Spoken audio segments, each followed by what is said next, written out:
O Edmundo, tava vendo algumas coisas aqui, além do São Paulo, não só falando do São Paulo.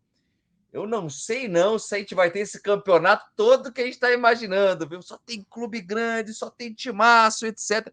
Eu tô achando que a gente vai se surpreender bastante com algumas equipes aí que se reforçaram, gastaram dinheiro. Não estou falando do Vasco, hein, gente? Não estou falando do Vasco. Mas pode surpreender negativamente, né, Edmundo? Isso é uma coisa que é normal acontecer, né? Às vezes o clube contrata um monte de gente achando que vai dar certo, nem sempre vai do jeito que eles querem, né? Lembra a história do copo meio cheio, meio vazio, né? Eu tento sempre ver o copo meio cheio. E os estaduais, até que nesse ano, foram sensacionais. Na minha cabeça tem uma explicação, porque tem time que sabe que não vai se criar num campeonato de pontos corridos de 38 rodadas, então ele se empenha para ganhar o estadual, porque aí ele garante uma conquista no ano e aí fica com a temporada um pouco mais tranquila, né? O campeonato estadual não vale nada, mas serve para mandar técnico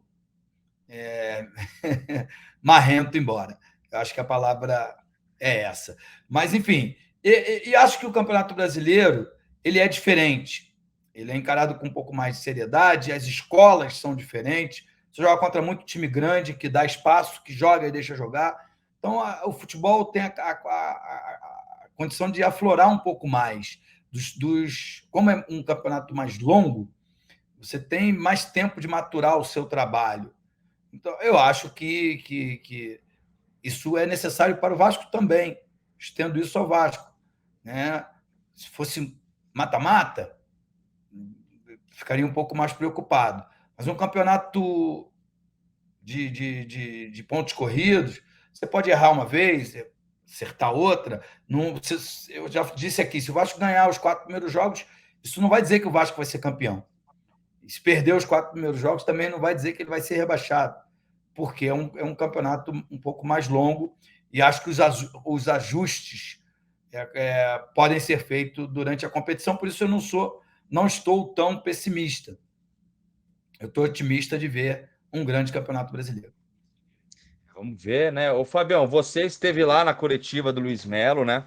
Não sei se você acha que o Vasco se encaixa, né, nessas possíveis decepções do Campeonato Brasileiro. Eu vejo que a torcida reclama bastante do Vasco de não ter um camisa 10, não ter contratação, mas inclusive a sua pergunta foi sobre contratações ali para o Luiz Melo, né? Além dele falar do Maracanã, inclusive falou do Maracanã, falou do São Januário, sócio torcedor. Mas vamos por assuntos por essa coletiva do Luiz Melo, né?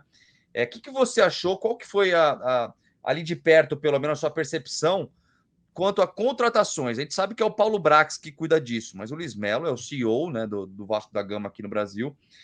Que você achou, cara, no sentido de contratações?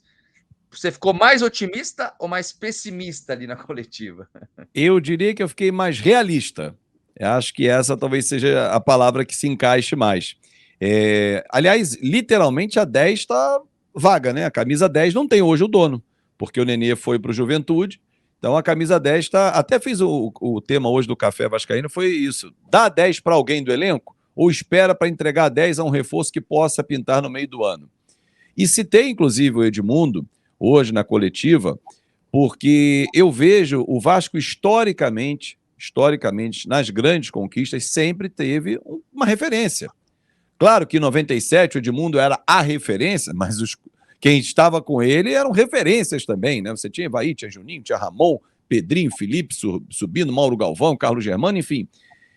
Mas hoje, observando, e aí falei isso nessa pergunta ao Luiz Melo, eu falei, olha, hoje observando o futebol, o Campeonato Brasileiro, você tem o Grêmio que trouxe o Soares, o Atlético que tem o Hulk, trouxe o Paulinho, o Fluminense trouxe o Marcelo, o Flamengo tem os seus jogadores que a gente já conhece, o Corinthians tem o Renato Augusto. Fui citando jogadores que são referências, que você fala, pô, tem o fulano ali, que gera preocupação, né? Aquele cara que você fala assim, além do Fluminense tem o Cano e tal, mas estou dizendo caras de peso, de reconhecimento, alguns internacional. E aí perguntei para ele, o Vasco não vai trazer ninguém? Porque, historicamente, nas grandes conquistas, Edmundo, Romário, Bebeto, Roberto Dinamite, sempre o Vasco teve. E aí o Luiz Melo tem uma característica como entrevistado, que ele responde, mas ele foge do assunto. É uma habilidade Volta de alguns no quarteirão, entrevistados. Né? Ele dá aquela volta, e você fala, tá, mas e aí? E aí ele encerrou a frase e não concluiu o que você imaginava que ele pudesse responder. Então, assim, o que demonstrou para mim é o Vasco não tem pressa nessa temporada de fazer essa grande aquisição. Porque quando se fala assim, não tem 10 no mercado, isso é uma mentira. Tem 10 no mercado. Talvez não tenha o 10 que você queira investir, que custe mais caro do que você quer. Eu tenho aqui 1 milhão. Os camisas 10 agora são só a partir de 10 milhões. Eu não vou botar 9 do bolso para complementar isso. Estou fazendo uma conta rápida para o torcedor entender. Porque conversando com algumas pessoas do mercado, e uma delas me disse o seguinte, falou, cara, pega um cara do scout do Vasco, paga para ele ficar 1 mês no Uruguai, então, paga um apartamento, ficar alugado, você vai ver todo dia jogo de futebol. Você vai ter que achar um 10, vai ter que achar um 9, a posição que o Vasco quer. Então, assim, se o Vasco daqui fica só monitorando, aí não vai, não olha no estádio, que é diferente assistir um jogo no estádio, então o Vasco vai dizer que não tem. Mas tem o Matias Rojas, que está agora super valorizado, vai sair do Racing, debaixo do braço ele está negociando com um Deus e o mundo. E se pintar a proposta da Arábia, esquece. Aí ele citou o Felipe Coutinho. O Felipe Coutinho, a gente já falou isso inúmeras vezes, e repito, hoje, inclusive, falei com o Cacau Barbosa, que é empresário dele. Ele falou, Fábio, a chance de 0 a 10 é -0. Nem existe o -0, é porque não existe chance. Porque foi até a frase que ele usou, ele falou, Fábio, não tem como. Para que ele voltasse ao Brasil, o Coutinho, teria que acontecer uma série de coisas. Não só o desejo dele, o Aston Villa não quer emprestar ele para lugar nenhum. Ele tem um alto salário. Hoje, até na coletiva, o Wellington Campos chegou a dizer, olha, ele ganha 6 milhões de reais. Se não for isso, é próximo disso. Que sejam 5 milhões, é dinheiro pra caramba. Então, assim, Felipe Coutinho é um sonho, que eu acho que o Felipe Coutinho vai se encaixar igual o Marcelo, voltar ao Brasil com 36, 37 anos. Não volta agora 30, 32 anos, ainda tem lenha para queimar. Por lá ele tem mais 4 anos com Aston Villa. Então, resumindo, o torcedor vascaíno não espere um grande nome. Nem o Cavani.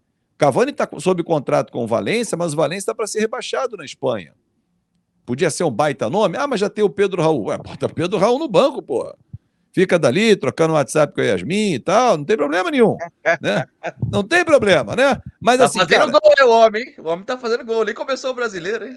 Rapaz, agora só um parênteses rapidinho. Eu vi hoje um print de um cara que mandou um direct para ele, falando assim, Pedro Raul, não entra nessa não, concentra no trabalho, a gente precisa de você. Deixa o cara também fora de campo, Então, velho, você atrapalha o quê, rapaz? Atrapalha o quê? Como diz o Ale Oliveira, solta a musculatura do rapaz. Mas enfim, voltando ao campo e bola, o Vasco eu acho que o Vasco tem que buscar um nome, buscar uma referência, mas não vi esse desejo, principalmente para esse ano, tanto que ele citou, nós temos aqui jogadores que podem se tornar ídolos, alguns que já são referência, mas o Pedro Raul pode se tornar um ídolo, o Léo Pelé pode se tornar um ídolo, os garotos podem, tudo podem, são aspirantes, mas a referência a gente não tem hoje. Eu acho que o Vasco entra enfraquecido no Campeonato Brasileiro por essa ausência. Aliás, passando para você já, Edmundo, eu assisti a coletiva, né? Uma boa parte dela, pelo menos, ele falando, essa parte que o Fábio falou, eu estava acompanhando. Ele disse claramente, coisa que a gente até fala aqui, né, Edmundo? A gente fala que realmente tem jogadores que podem virar ídolos. O próprio Orediano, a gente fala do Marlon Gomes, o Peck, etc. São jogadores jovens que podem virar uma referência. Inclusive, ele usou uma frase que a gente fala muito aqui. O pessoal do Vasco assiste bastante nossas lives, que eu tô ligado. Ele falou o seguinte, ele falou... Não adianta a gente se iludir com, vamos trazer um cara que venda camisa. Isso é coisa que a gente fala bastante aqui, por exemplo.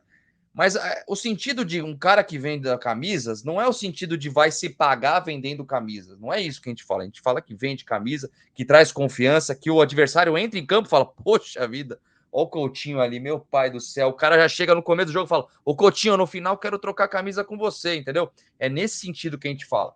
Mas ficou claro na coletiva, Edmundo, que não vai gastar dinheiro. Também, cara.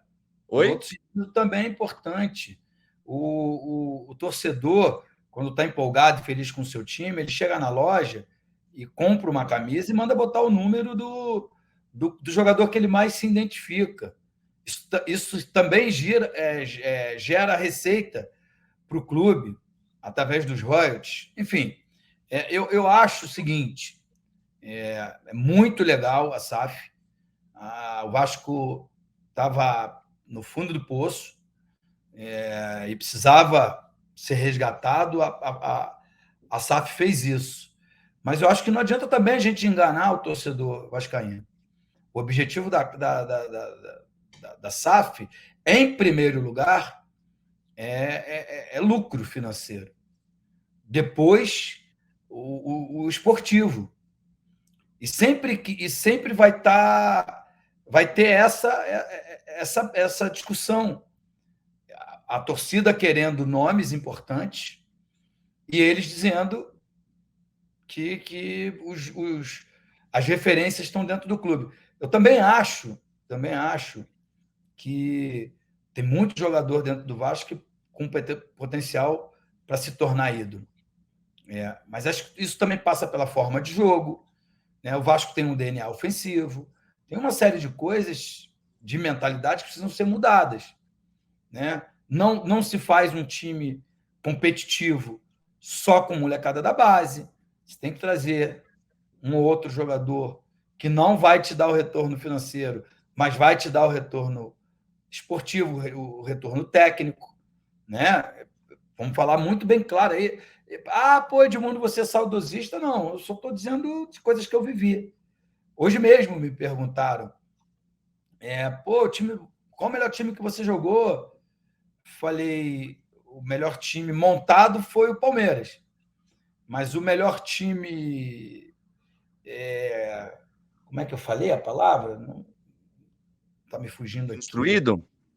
Não, o que aconteceu foi o Vasco, porque tinha o Mauro um pouco mais velho, trouxe o Odivan do Americano, sabe? Trouxe o Evair um pouco mais velho, que era mais experiência, a gente formou uma dupla, eu e ele, maravilhosa. Apareceu o Felipe, apareceu o Pedrinho, aflorou de forma gigantesca o futebol do Ramon e do Juninho, que já estavam lá. Enfim, e isso fez um time da Liga e virar um time campeão, não só naquela temporada. O Vasco foi campeão em sequência, inclusive no ano do centenário. Então, assim, mas acho que eu falei tudo isso porque passou muito pela maneira de jogar, pelo DNA ofensivo que o Vasco tinha. Essa coisa de você obrigar o ponta a correr atrás do lateral é legal, pô, faz parte do futebol moderno. Ok, não sou contra. Mas depois, quando ele cumprir a parte dele tática, deixa ele ter liberdade de expressão lá na frente. Deixa ele criar. O jogador vira ídolo quando ele faz coisas diferentes. Quando ele dribla 2, 3 e faz um belo gol. Quando ele ganha títulos. Então, a gente está falando a mesma coisa com visões diferentes, né? Não sei se eu estou me fazendo entender. Me ajuda aí, Fábio, como diz o nosso querido Fontena. Mas eu acho que tem. Eu acho que o Marlon Gomes, o Peck, Pedro Raul, eles podem virar ídolos. Mas para eles virarem ídolos, para eles venderem camisa em abundância, o Vasco tem que ter um time campeão. E esse time aí, eu falei numa outra live, não sei se você estava, Fábio, esse time não me dá a certeza de que o Vasco vai ser campeão. Quer dizer, num campeonato de pontos corridos, eu acho pouco provável. Pouco provável. Mas, de novo, para a galera rir de mim, virar meme, qualquer coisa aí. Mas pega esse time do Vasco, bota o Neymar e o Lucas Moura. Nossa. Só estou pedindo esses 2 jogadores. Você não começa a enxergar esse time patamar como um time campeão, o patamar, o sarrafo não sobe. Eu citei 2 jogadores. Claro que talvez impossível, pelo menos o Neymar, que venham jogar no Vasco agora, mas você pode achar alternativas de características muito parecidas e de nomes também, com jogadores que eventualmente poderiam voltar ao Brasil nesse momento. Mas eu só estou olhando por uma visão macro, com 2 mudanças, com 2 jogadores, 2, você muda o patamar desse time. É por esse prisma que a diretoria do Vasco precisa enxergar. Aliás, o Edmundo, o Gui, me perdoe, assim, a visão do Edmundo bate muito com o que eu penso e a gente já está enxergando uma construção de caminho. Porque se a gente chegasse e falasse, tem que trazer uns 5 ou 6 para esse time. Não. Com 2 jogadores dentro desse time que já está sendo montado no início da temporada, e aí apontamos 2 posições meio para frente, O Vasco muda o cenário. Então, assim, o problema é que a gente não enxerga nessa atual gestão esse desejo. A construção vai acontecer, mas com um pouco mais de tempo. E aí, quando você falou do time construído para 97, Mauro Galvão Odivan, experiência e juventude. Evair Edmundo, experiência e juventude. Você era um garoto, né? Já estava Você estava com 25 quando voltou, Edmundo, para o Vasco? 25. Então, assim, você é o Pedro Raul, 26, né? Não é um jogador experientão. Rodou... Não, Mauro Galvão já veio com 30 e muitos. O Evair, salvo engano, já estava na faixa de 30, ou próximo disso, 29. Tinha mais de 30. Tinha mais de 30, tá vendo? O Juninho não, garoto. Ramon um pouco mais rodado, tinha vindo da Alemanha. Então, essa mescla que o Vasco encontrou naquela formação de time é que precisa encontrar agora. Ah, o Alex Teixeira mais rodado. E mais quem? O restante, o Jair tem 28, Léo 26, o Pedro Raul 26. É muito faixa de 25, 26. Talvez precise de um cara um pouquinho mais cascudo. O cascudo é 30 anos. Não precisa pegar o cara de 40 que era o Nenê. É para você aguentar a intensidade, mas para ser aquele cara que dá a bola aqui, não fica nervoso, Andrei, calma, Marlon Gomes, dá aqui, vamos pro jogo. Ué, quando você vai jogar uma pelada e é mais novo, tem um cara mais velho, fala, não, vem aqui, dá aqui, corre ali. Ele não vai te dar o caminho para você fazer? O mesmo acontece no futebol profissional. Você tem que ter alguém para você confiar. E a confiança passa com o tempo e com quem está do teu lado tem a experiência para te ensinar. Então, eu não vejo nessa diretoria esse desejo para esse ano. Pode ser que a água suba rapidamente no início da temporada agora de Brasileiro, e aí na janela do meio do ano, ó, não tem jeito, 777, vamos embora, temos que trazer 2 caras agora das galáxias, porque senão vai pro brejo. Ninguém quer ver um rebaixamento, porque como o Edmundo disse, eles querem lucro. Caindo não tem lucro, amigo, tem prejuízo. E assim, eu acho que o esqueleto está sendo montado, concordo com isso, só que ainda falta aquele negócio, né? Falta aquele coração do time, eu acho que ainda falta. O Edmundo deu o exemplo do Neymar e do Lucas Moura. O Lucas Moura eu não acho impossível, mas também muito difícil. O Coutinho é muito difícil. A gente não precisa ir longe, a gente pode ver um cara que queria voltar, por exemplo, o Oscar. De repente, esse cara pode ser esse camisa 10 que todo mundo fala. Ele fala desde o meio do ano passado, ele fala em voltar para o Brasil, que já fez a vida financeira, ganha muito dinheiro. Claro que a gente não está falando de equiparar o salário que ele ganha, até porque acho que ele é um dos jogadores mais bem pagos hoje do mundo. Então ele teria que vir já fiz a minha carreira aqui, já ganhei dinheiro pra caramba, vou voltar pro Brasil e apostar num projeto. De repente pode ser esse o cara.